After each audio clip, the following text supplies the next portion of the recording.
Hello नमस्कार दोस्तों, आप सभी का स्वागत है हमारे यूट्यूब चैनल लकी एजुकेशन पर। मैं हरिओम सिंह। हमारा जो नया टॉपिक है ग्रामर के अंतर्गत हम आज उस टॉपिक को स्टार्ट करने वाले हैं।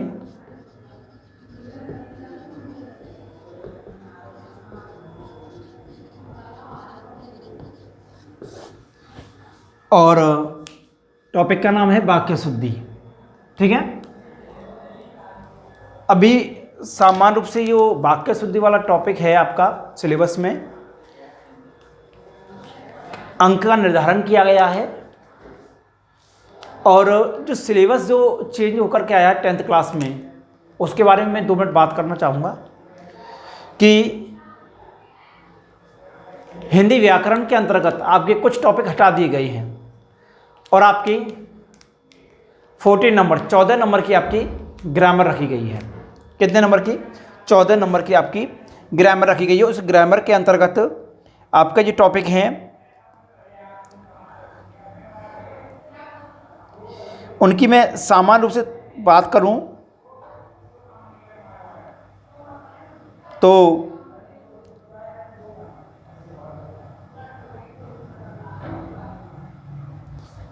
कौन कौन से टॉपिक हैं, वाक्य शुद्धि हम टॉपिक पढ़ेंगे ही अभी।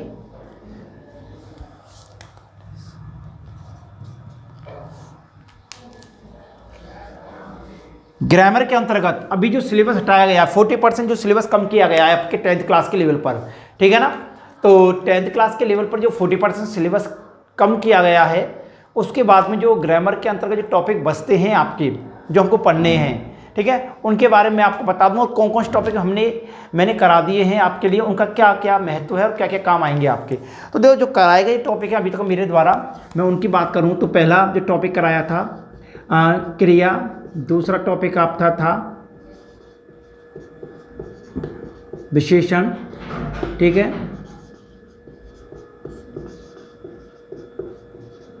क्रिया विशेषण, समास, कारक,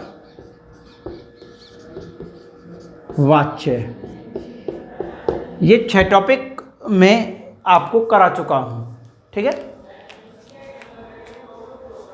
क्रिया विशेषण, समास, कारक और वाच्य, ये टॉपिक आपके हो चुके हैं जिन्हें मैं कंप्लीट करा चुका हूं, ठीक है।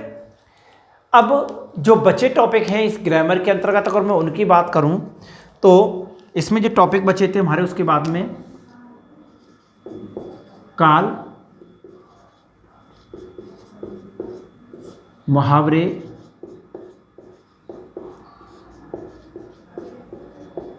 लोकोक्तियां,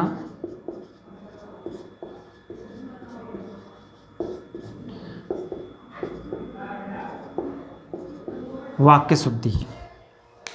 कौन कौन से टॉपिक बचे थे हमारे? काल, मुहावरे, लोकोक्तियां और वाक्य शुद्धि, ये हमारे टॉपिक सिलेबस में बचे थे, ठीक है।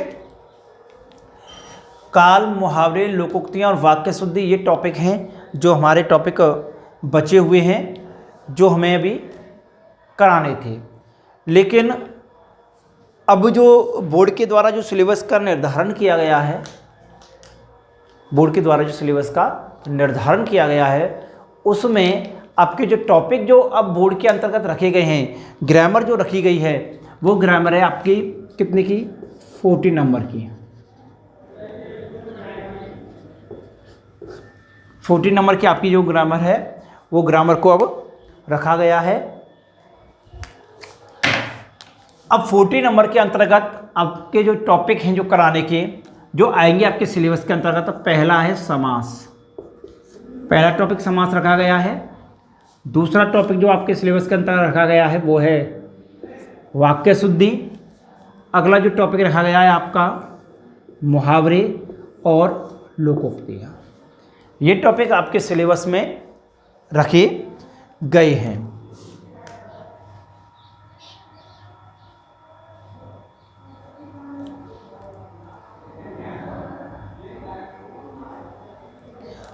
अब जो मैं अभी तक टॉपिक कराए हैं आपको, उसमें क्रिया टॉपिक हट गया है आपके सिलेबस से, विशेषण टॉपिक हट गया है, क्रिया विशेषण को हटा दिया गया है, कारक को हटा दिया गया है, वाचक को हटा दिया गया है और काल टॉपिक को हटा दिया गया है। काल टॉपिक का हमारा एक वीडियो बन चुका था जिसमें कि मैंने इसकी परिभाषा एवं जो प्रकार हैं उनसे संबंधित हमने बातें की थी या लिखा था या पढ़ा था।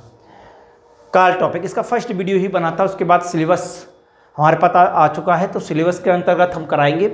तो वैसे तो ये टॉपिक जो कराए गए हैं आपके लिए बेकार नहीं है, और इस कौन कौन से टॉपिक आपके लिए हटाए गए हैं, कौन कौन से सिलेबस में आपको जोड़ा गया है, क्या न्यू सिलेबस आया है आपका, इसके बारे में हम आगामी जो मेरी क्लास आएगी उसमें हम चर्चा करेंगे, पूरी क्लास में चर्चा करेंगे सिलेबस को लेकर के, ठीक है ना। जो अब तक भ्रम बना हुआ था क्या पढ़ना है क्या नहीं पढ़ना, वो आपको क्लियर हो जाएगा। अब हमारे जो टॉपिक हैं हमें जो पढ़ने हैं उन टॉपिक के अंतर्गत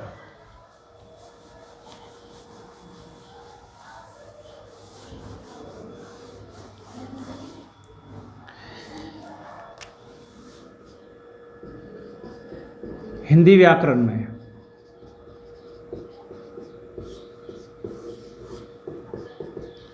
जो टॉपिक अब आपके सिलेबस के अंतर्गत दिए हुए पढ़ने हैं आपको, पहला टॉपिक पढ़ना है आपको जो है वो है समास।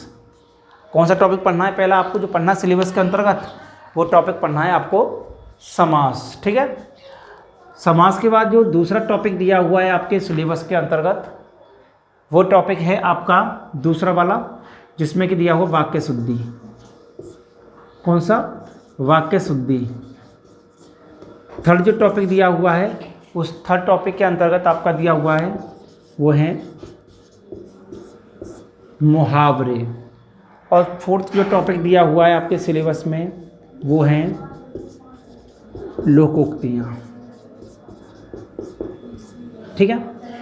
चार ये टॉपिक हैं आपके, ये चार टॉपिक आपके सिलेबस में रखे गए हैं और इन चार टॉपिक के जो आपको पढ़ने हैं जिसमें कि समास वाला जो टॉपिक है ये आपका 4 अंक का रखा गया है। कितने अंक का?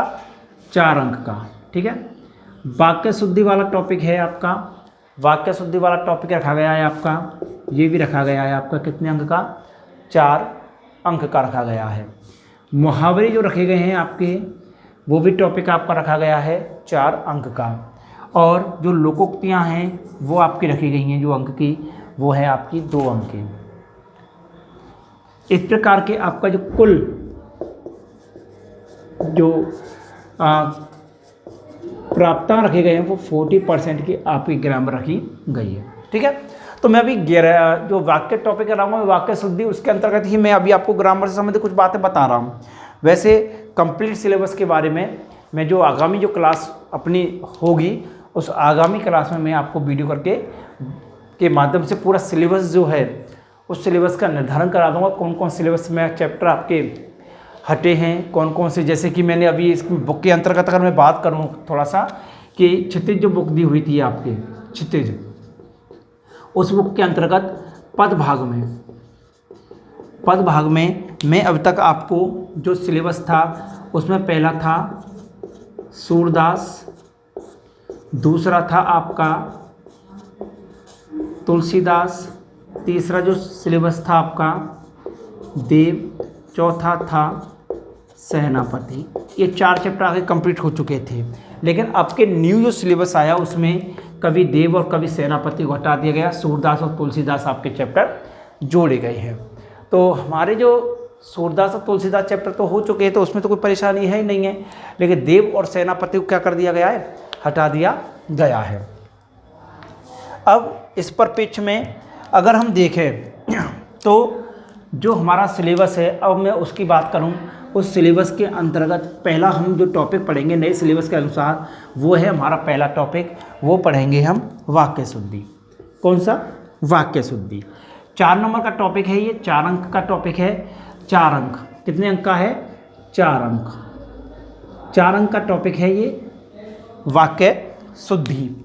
तो देखें पहले टॉपिक की अगर हम बात चर्चा करें तो देखें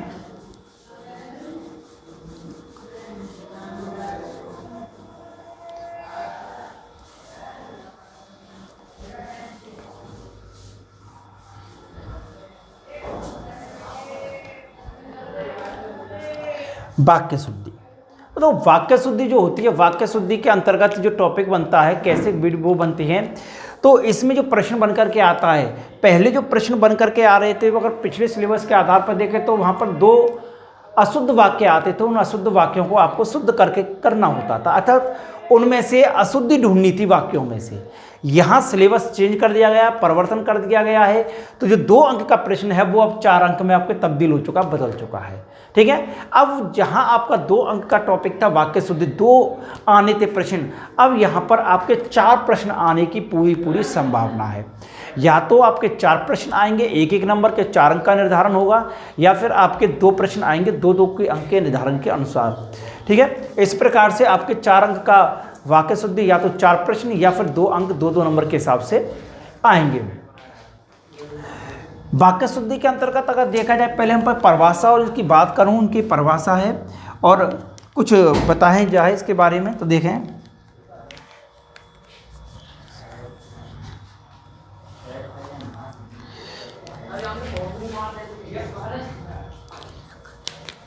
वाक्य रचना में पदों का सार्थक और सुसंगत प्रयोग करने से ही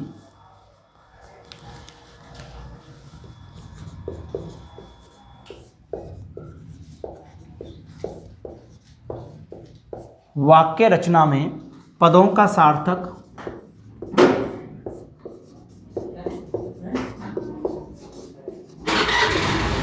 वाक्य रचना में पदों का सार्थक और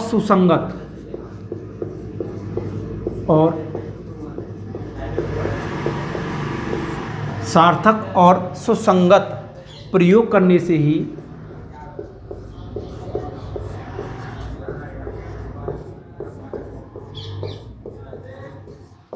सुसंगत प्रयोग करने से ही वह शुद्ध माना जाता है।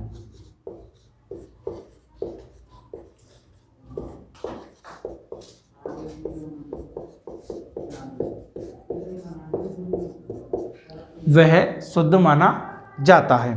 अर्थात कहने का आशय क्या है कि वाक्य रचना में अगर वाक्य की रचना की जा रही है, वाक्य को बनाया जा रहा, उस रचना में पदों का सार्थक, पद तो आप जानते हो, पदों का सार्थक और सुसंगत, सार्थक और सुसंगत प्रयोग करने से ही वह क्या माना जाता है, शुद्ध माना जाता है।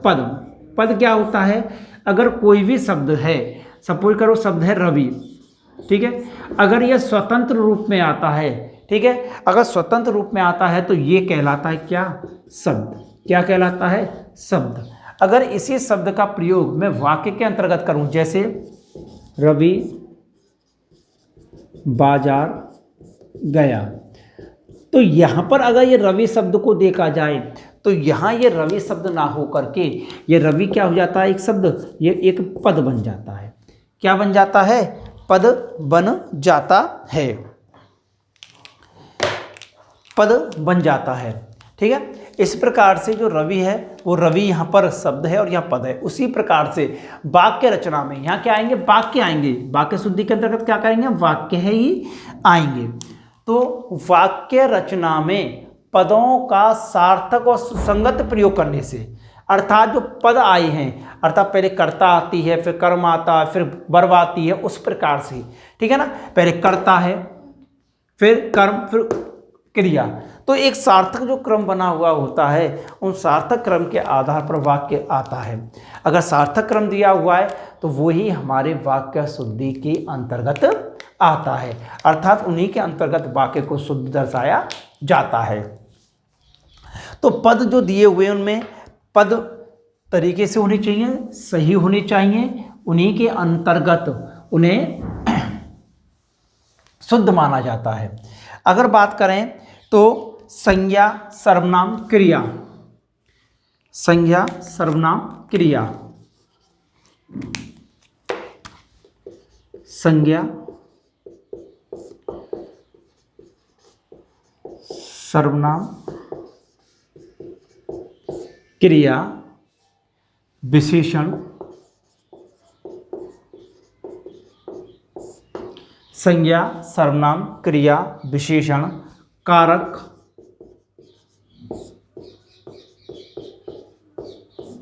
कारक आदि का शुद्ध प्रयोग करने से,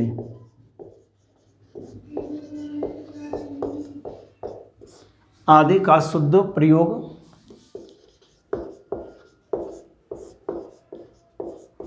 आदि का शुद्ध प्रयोग करने से वाक्य प्रयोग शुद्ध माना जाता है।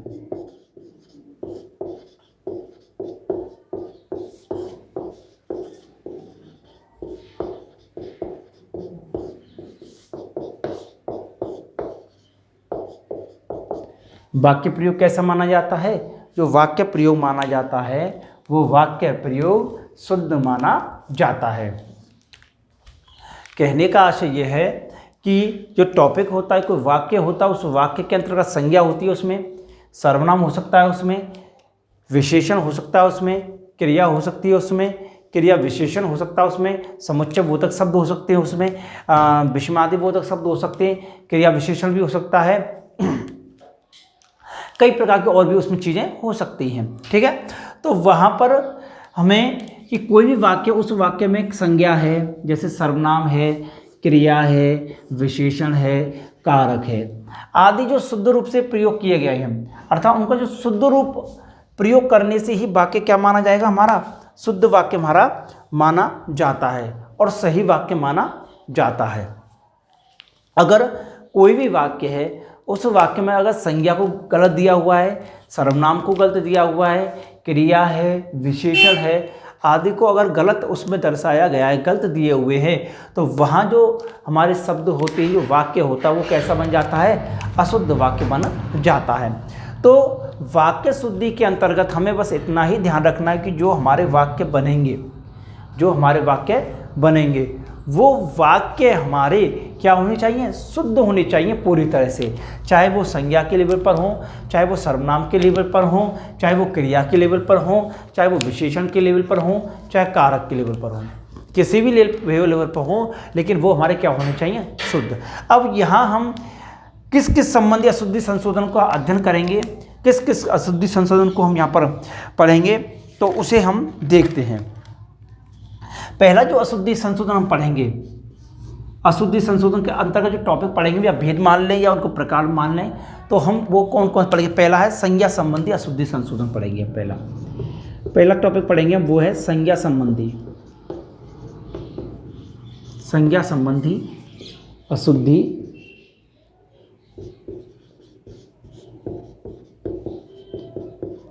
संज्ञा संबंधी अशुद्धि संशोधन। पहला जो टॉपिक पढ़ेंगे हम, पहला टॉपिक कौन सा पढ़ेंगे? संज्ञा संबंधी अशुद्धि संशोधन। ठीक है।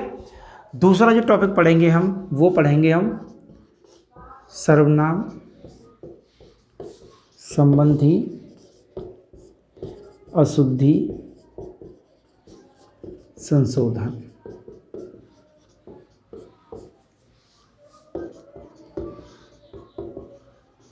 दूसरा जो पढ़ेंगे हम, वो पढ़ेंगे सर्वनाम संबंधी अशुद्धि संशोधन। थर्ड पढ़ेंगे हम इसके अंतर्गत विशेषण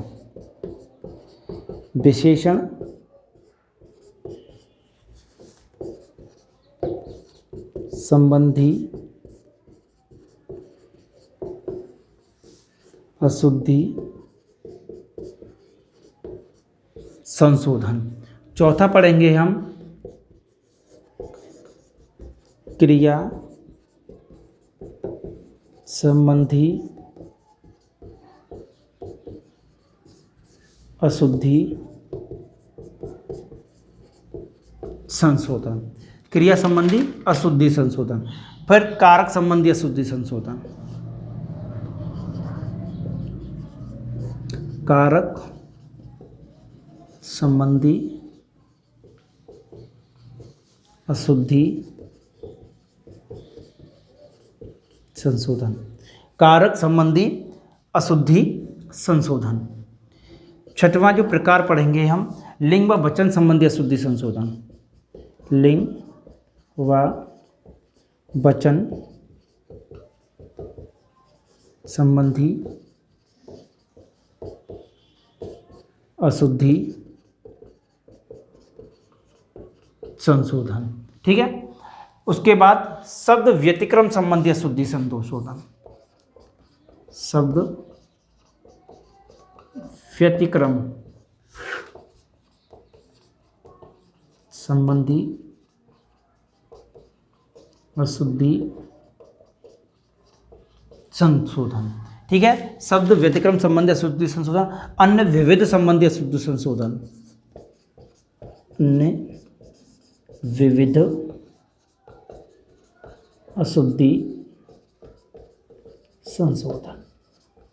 इस प्रकार से वाक्य शुद्धि के अंतर्गत हम 8 प्रकार, वाक्य शुद्धि के अंतर्गत हम 8 प्रकार के जो अशुद्धि संशोधन हैं, उन 8 प्रकार के अशुद्धि संशोधनों का क्या करेंगे, अध्ययन करेंगे।